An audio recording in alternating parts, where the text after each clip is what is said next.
इस वीडियो में वैशेषिक दर्शन के द्वारा द्रव्य क्या है उसकी विस्तार से चर्चा करेंगे। तो द्रव्य वैशेषिक दर्शन का प्रथम पदार्थ है। द्रव्य की परिभाषा इन शब्दों में की गई है: क्रिया गुणवत् समवयिकाकरणमित द्रव्य लक्षणम।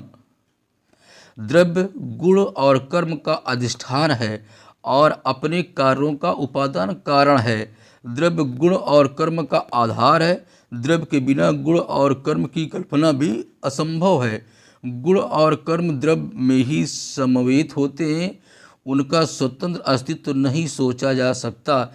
जिस सत्ता में गुण और कर्म समवेत रहते हैं उसके आधार को ही द्रव्य कहा जाता है।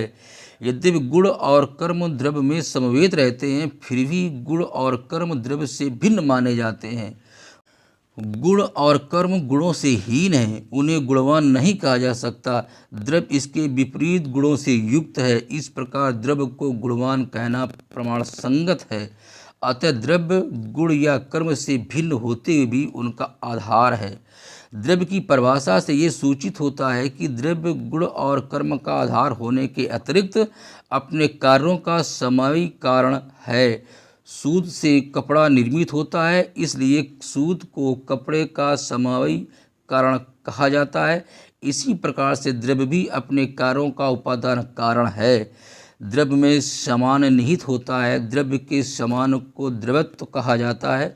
द्रव्य 9 प्रकार के होते हैं, जो इस प्रकार है: पृथ्वी, अग्नि, वायु, जल, आकाश, दिक्, काल, आत्मा और मन।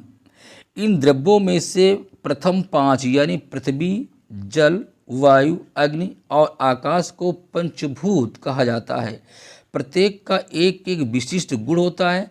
पृथ्वी का विशेष गुण गंध है। दूसरी वस्तुओं में गंध पृथ्वी के अंश के मिलने के फलस्वरूप ही दिख पड़ती है।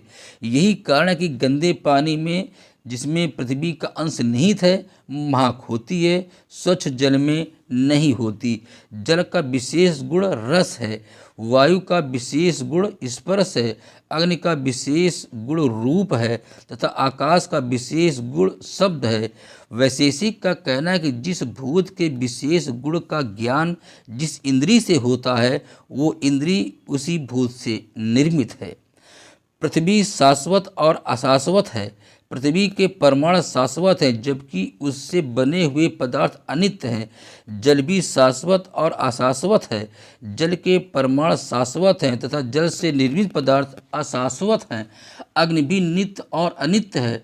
अग्नि के परमाणु नित्य है, जबकि उससे बनी वस्तुएं अनित्य हैं। वायु भी नित्य और अनित्य है। वायु के परमाणु नित्य हैं तथा उससे निर्मित वस्तुएं अनित्य हैं। वैशेषिक के मतानुसार पृथ्वी, जल, वायु तथा अग्नि के द्रव्य 2 प्रकार के होते हैं: नित्य और अनित्य। पृथ्वी, जल, वायु और अग्नि के परमाणु नित्य हैं और उनसे बने कार्य द्रव्य अनित्य हैं। इस विवेचना से स्पष्ट होता है कि परमाणु 4 प्रकार के होते हैं। वो है पृथ्वी, वायु, जल और अग्नि के परमाणु। परमाणु को नित्य माना जाता है। परमाणु दृष्टिगोचर नहीं होते। परमाणुओं का अस्तित्व अनुमान से प्रमाणित होता है। जब हम किसी कार्य द्रव्य का विभाजन करते हैं, तब उनके विभिन्न अवयवों को एक दूसरे से अलग करते जाते हैं।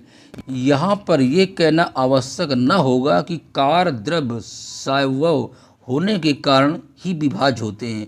इस प्रकार जब कार्य द्रव्यों के विभिन्न हिस्से को अलग कर महत् से क्षुद्र की ओर जाते हैं, तो इस प्रकार चलते चलते अंत में एक ऐसी अवस्था पर आते हैं जिनका विभाजन संभव नहीं होता है।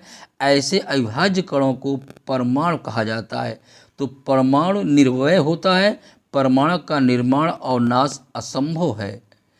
निर्माण का अर्थ विभिन्न अंशों का संयुक्त होना है, पर परमाणु अवयवहीन है, इसलिए उसका निर्माण संभव नहीं है। परमाणु का नाश भी संभव नहीं है, क्योंकि नाश का अर्थ है विभिन्न अवयवों का बिखर जाना। परमाणु निर्भय होने के कारण अविनाशी है। यही कारण है कि वैशेषिक ने परमाणु को नित्य माना है। वैशेषिक दर्शन के परमाणु विचार और पश्चात दर्शन के परमाणु विचार में जिसके संस्थापक डिमोक्रिट्स कहे जाते हैं, भेद किया जाता है। डिमोक्रिट्स के मतानुसार परमाणुओं में सिर्फ परिमाण को लेकर भेद है।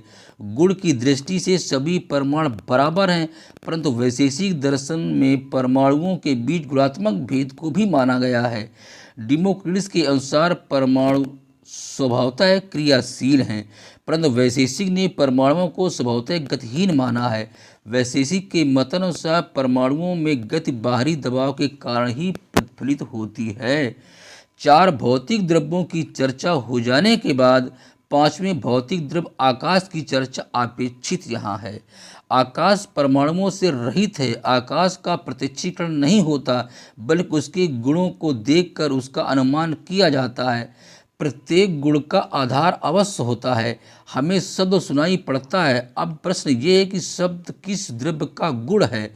शब्द पृथ्वी, जल, वायु और अग्नि का गुण नहीं हो सकता, क्योंकि इन द्रव्यों के विशेष गुण क्रमशः गंध, रस, स्पर्श और रूप हैं। शब्द दिक्, काल या मन का विशेष गुण नहीं है, क्योंकि इन द्रव्यों का कोई विशेष गुण नहीं होता। शब्द आत्मा का विशेष गुण नहीं कहा जा सकता, अतः शब्द आकाश का ही गुण है। इस प्रकार आकाश को शब्द गुण का आधार माना जाता है। ये सर्वव्यापी और नित्य है कि आकाश निर्वय है।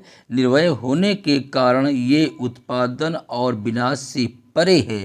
एक होने के कारण ये सम्मान से रहित है। इस तरह हमने आज वैशेषिक दर्शन में महर्षि कणाद मुनि के द्रव्य सब्सटेंस की हमने विस्तार में व्याख्या की, और अगले सीरीज में हम दिक् और काल की चर्चा करेंगे।